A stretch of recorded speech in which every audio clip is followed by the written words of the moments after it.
Coming up this week on AgweekTV, we'll look at the benefits of the U.S.-Japan trade deal for agriculture. Victims of the Hunter-Hansen grain trading scheme share their story.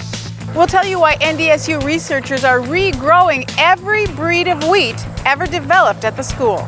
And on the Soil Health Minute, find out what we've been up to with a nationally known agriculture podcast host.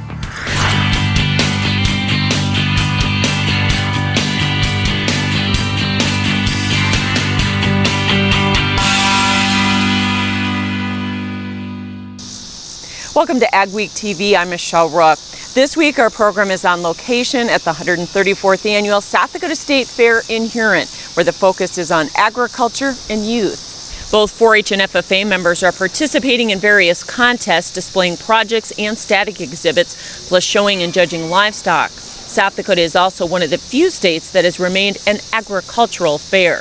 We'll talk more about that with organizers later in the show. First up, there was some good news on the trade front this week as the U.S. and Japan struck a bilateral trade agreement in principle at the G7 summit.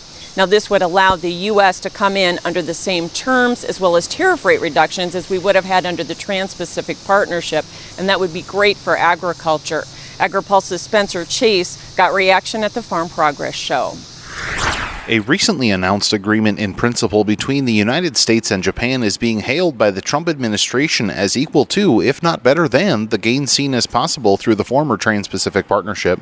And I think certainly our livestock group will feel good, and wheat and others, but we think it'll be a well-received agreement. While there's still more to learn about the agreement's details, so far producers like what they see. Everybody knows we have a quality product. We love to sell our product to everybody whose needs and can use it, and we do it really darn well here in the United States, and it's good to have another trading partner back. While Purdue may have picked out the livestock sector as major beneficiaries, row crop farmers see potential in Japan for them as well through increased usage here at home. It's really through the meat side that is extremely important to us and our partners there, and obviously the more meat we export, the more corn we export. Purdue was hesitant to offer a timeline of when deal details will be announced and said the agreement is still evolving. We're still getting additional things there, even as late as yesterday, that enhance the agreement. So I'd rather get a really good one than a quick one. Reporting from the Farm Progress Show for AgweekTV, Spencer Chase, AgriPulse. Collateral damage is starting to surface in the ethanol industry from the EPA granting small refinery waivers the last 2 years, which has created demand destruction in the industry. POET announced the closure of their ethanol plant in Indiana, and many of their other facilities have cut production by 50 to 75%. The hope is that this isn't the start of a bigger trend. Earlier in the year, the Plymouth, Iowa closing of that plant, and now the POET stuff coming out, and the more waivers we hear about, the more it seems like these plant issues keep following right along with that.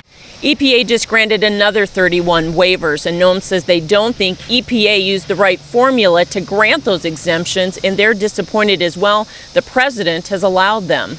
Yeah, I think he's trying to appease too many people here with the election coming up. Politics aside, he said the president needs to force EPA to reallocate those gallons. A biofuels economic specialist says prior to the POET announcement, there were 15 other plants across the Midwest that either shut down or idled over the last year. David Ripplinger says biofuels policies are partly to blame, but it's also economics with a tight corn supply around plants and higher cash prices. Everyone's being affected. Margins have been tight and negative now for some time. And really what we've come to is it's kind of a game of chicken. People are starting to have to fold. He says the first to fold were the plants that had vintage technology or other characteristics that made them less competitive.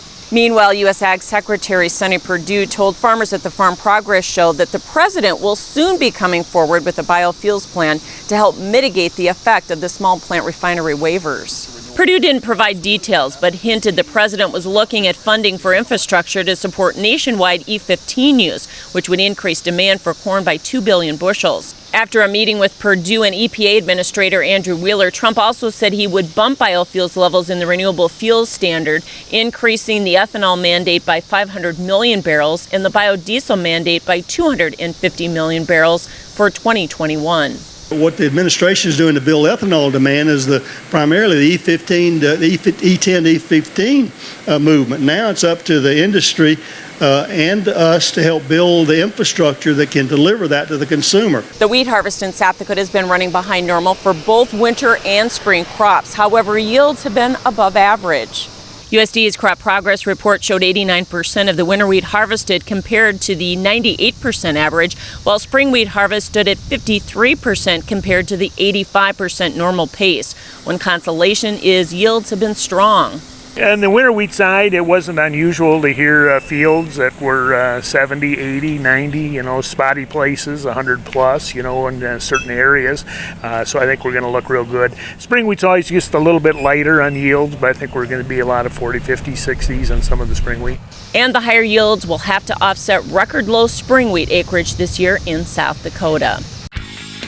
Ahead on AgweekTV, we'll take you through more than 100 years of wheat breeding progress at NDSU.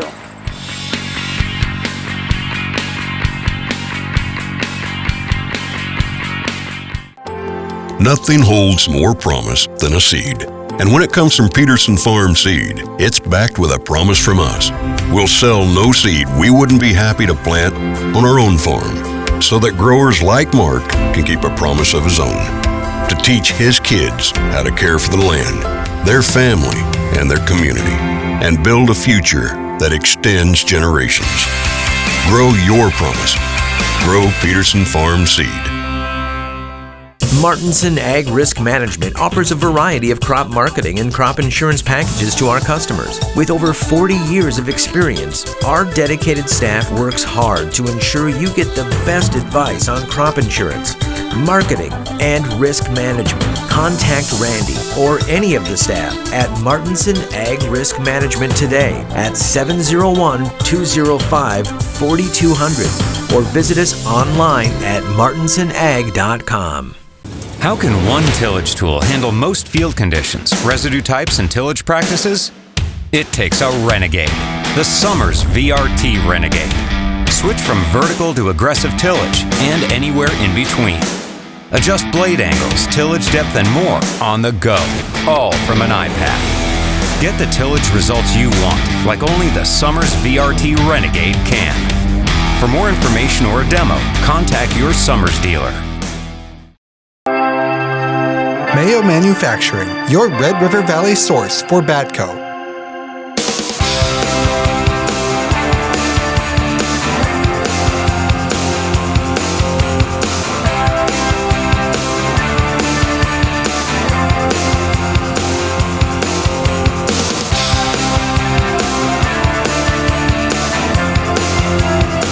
Mayo Manufacturing, your Red River Valley Batco dealer.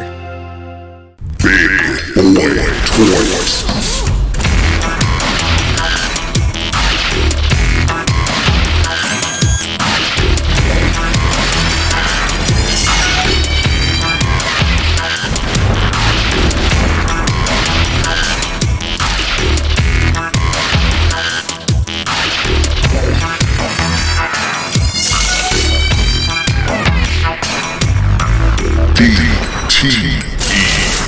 Welcome back. South Dakota led the nation in prevented plant acres this spring, and the crop that did get planted is in a race to maturity.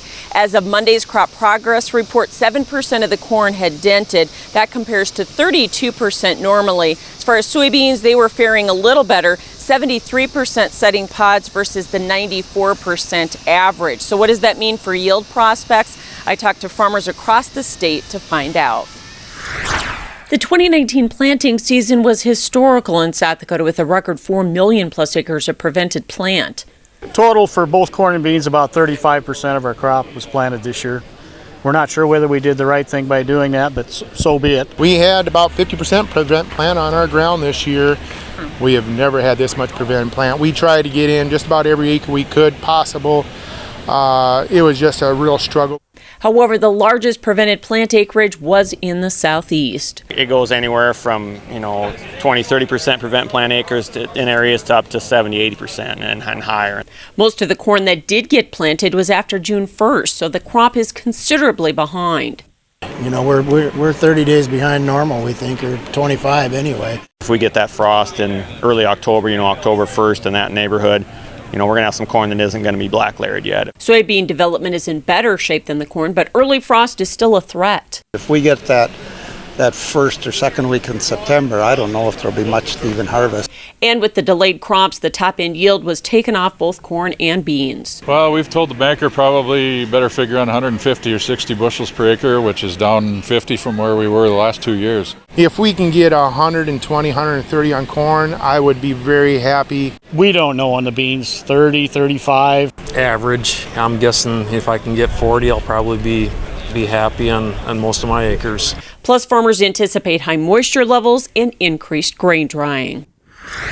North Dakota has often been called the breadbasket of the world, but those amber waves of grain have changed a lot over the years, in part due to the scientific advancement done by researchers at NDSU. Now a new project is looking at every hard red spring wheat variety NDSU ever developed. Rose Dunn has a look. This is the benchmark variety in the Northern Plains in spring wheat. The oldest variety in this field, Red Fife, was brought over from Germany by immigrants in the mid-1800s. All the others out here at NDSU's agronomy seed farm are an improved variety of it. There have been studies in the past where we've looked at historical progress over time with the varieties released by this program, but this is the first time, to my knowledge, that we've ever had the complete set of everything that's ever been released by the experiment station. The USDA keeps an archive of every seed in the country, so NDSU was able to fill out its complete collection. To be able to evaluate these for a full set of end-use quality traits especially is pretty unique. As you walk through it, you can see how they've been breeding for improved yield, maturity, and shorter, stronger stalks, and to fight off diseases like stem rust. But the most important may be Ulson, developed in the 90s to fight Fusarium head blight, which caused billions of dollars in losses. And within a few years, it was on over 70% of the acreage in the state. About 7 of these varieties are still being grown around the state, the oldest dating back to the 60s. If you can keep them standing up, some of these older varieties will actually yield pretty well. It is so much fun to see these varieties. Nancy Katnow worked in the plant sciences department for more than 20 years. She just had to come out and see every variety back in the ground. Most she never thought she'd see growing again. Very exciting to see all of the varieties that North Dakota has produced and developed for the world.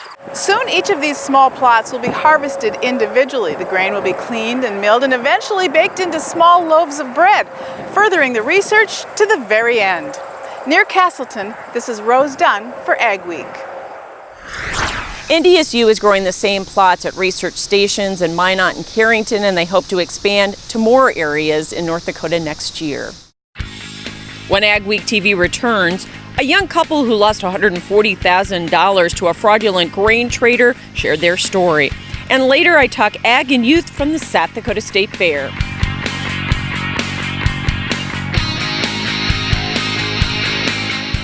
Mother Nature doesn't always cooperate. So when conditions are right, be ready with genuine Case IH parts from Titan Machinery. Only genuine Case IH parts are engineered to keep your equipment running at peak efficiency when you're running around the clock. Don't risk your bottom line with off-brand parts that don't meet the same standards. Visit your local Titan Machinery dealership today to find out why genuine Case IH parts offer the best value and performance for your operation. Luckin Trucks and Parts sells quality used parts for all makes and models. With over 50 acres of trucks and parts and new inventory arriving daily. Family owned and operated since 1966, Luckin's specializes in the sale of quality used medium to heavy duty truck parts as well as pre-owned trucks, trailers, and construction equipment. If it's on a truck, we got it. Call us today and let us get you your part.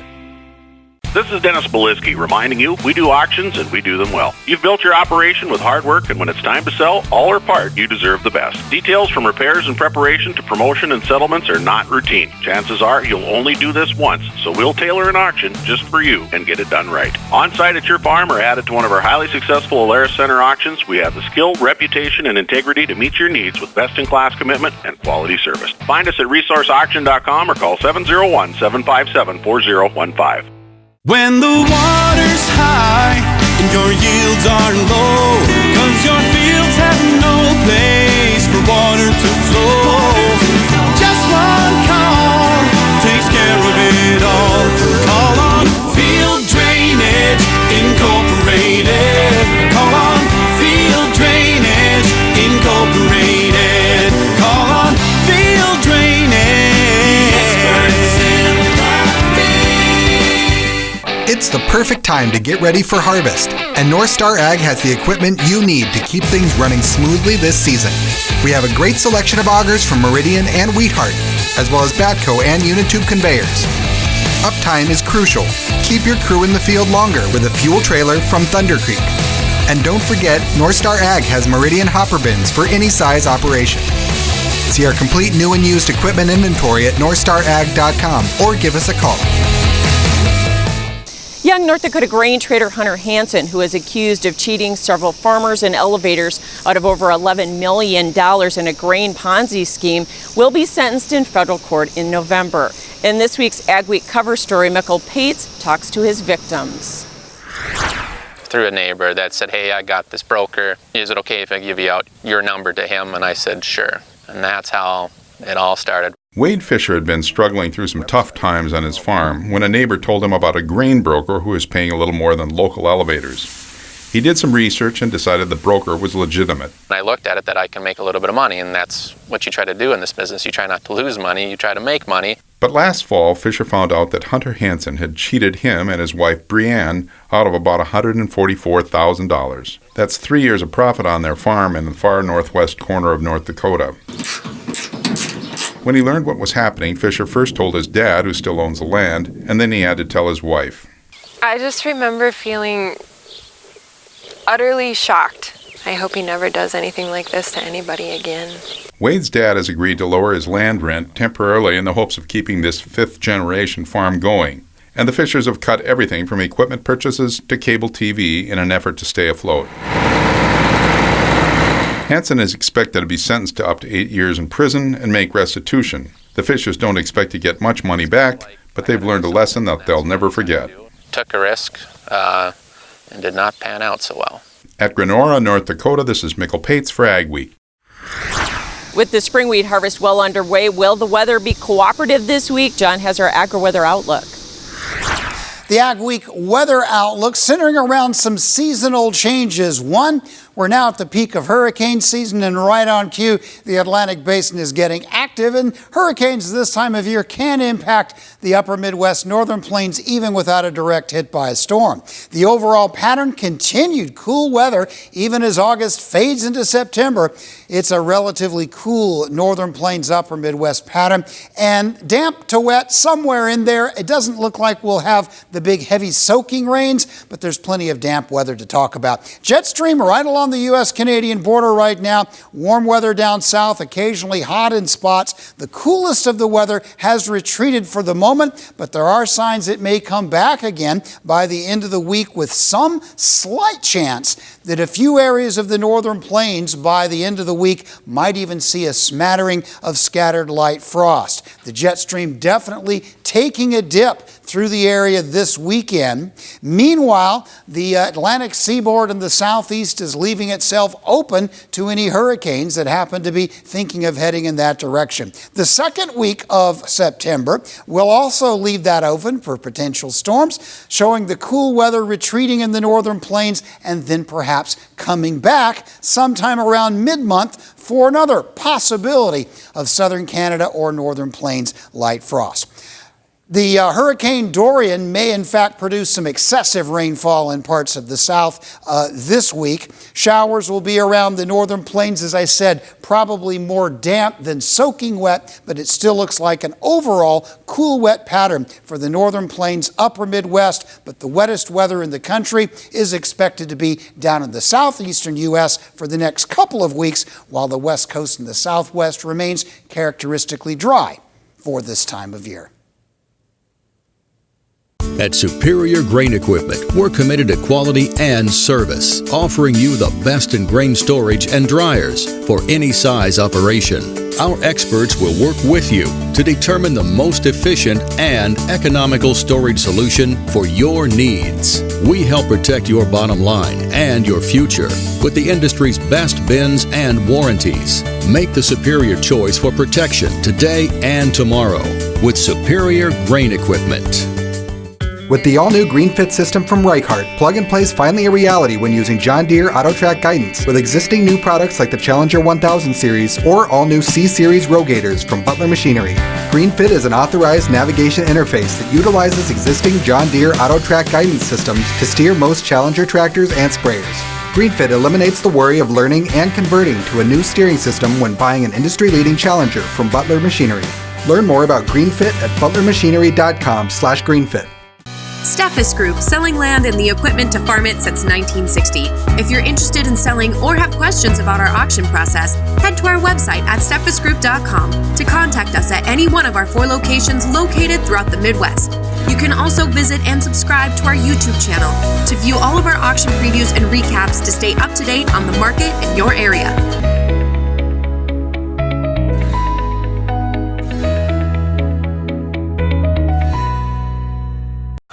With the success of the Case IH Steiger Quad Track and Magnum Road Track tractors, it's no secret why Case IH is the leader of the track. So it wasn't surprising when the competition started imitating us. But only Case IH offers a 5-axle design to give you a smoother ride, more power to the ground, with less berming and compaction. Still, we're flattered. In fact, if we weren't already red, we'd be blushing. AgWeek is excited to bring you the AgWeek app with useful features and the latest news and information right at your fingertips. Get your AgWeek news, weather, and the latest episodes of AgweekTV. Plus, see real-time information on the futures market and view local cash bids for your crops. Stay updated and take AgWeek with you wherever you are. Download the AgWeek app today.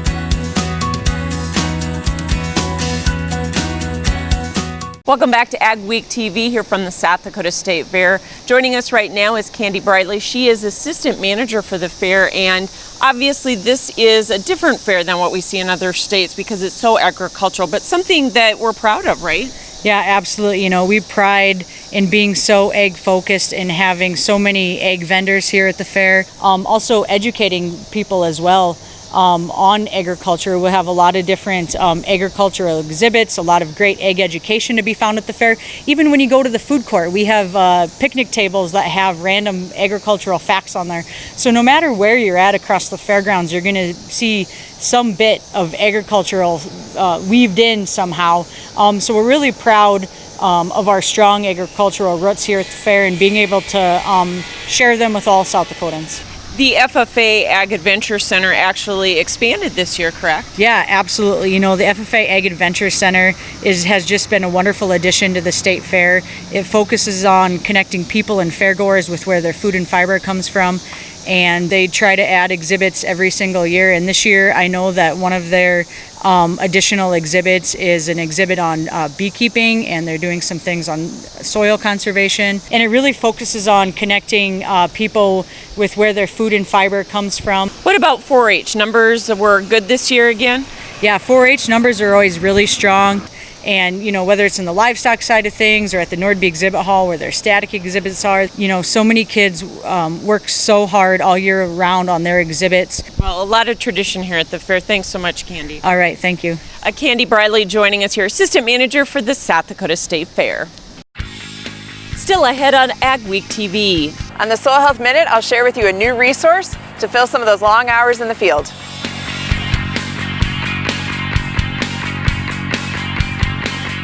For home delivery of AgWeek, log on to agweek.com or call 800-811-2580. Where do you go for the latest news in agriculture? AgWeek magazine. Reaching over 70,000 farmers and ranchers in North Dakota, Minnesota, South Dakota, and Montana. AgWeek provides the most up-to-date information on the markets, the trends, and the people who make it all happen. We're your source for news, not fluff. Dependable, trusted, Ag Week. Subscribe today by calling 1-800-811-2580.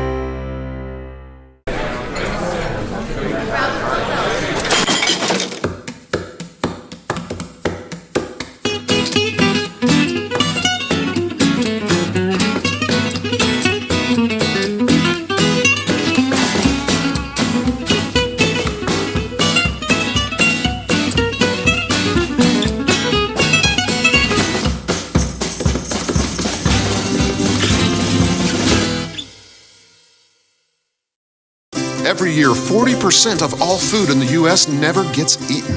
40%. That's almost half the food we produce.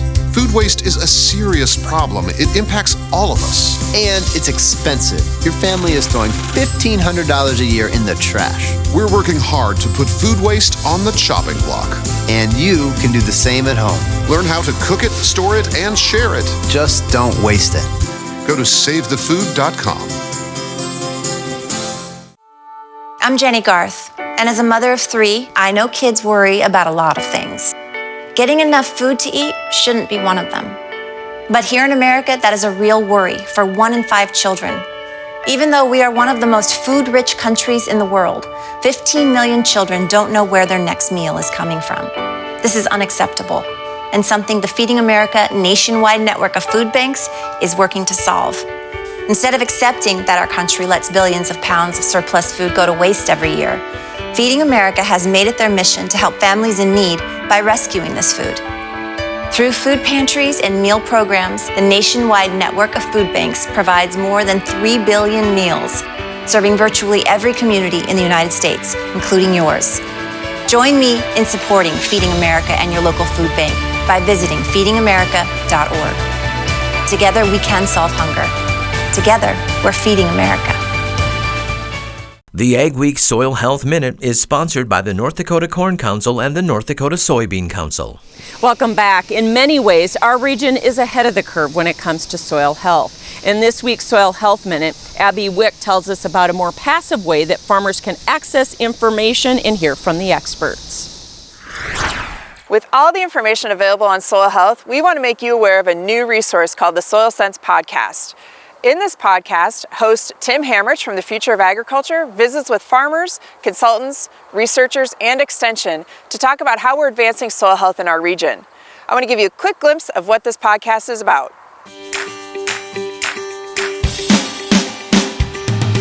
Here in North Dakota, there's some fantastic collaboration going on between farmers and researchers, extension agents, and consultants, all working together to try to advance what we know about what's happening in the soil.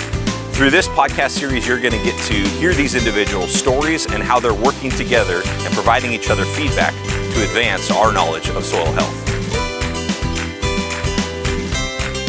With harvest underway and all that time in the combine, it's a great opportunity to start listening to the Soil Sense podcast. Several episodes are available online now at ndsoilsense.com. We'll have many more episodes coming throughout the fall. So get some ideas from this podcast to bring back to your farm. Thanks for joining us for this week's edition of Ag Week TV from the South Dakota State Fair. Remember, for all your ag news, go to agweek.com, download the Ag Week app, or follow us on Facebook and Twitter as well. Have yourself a great week.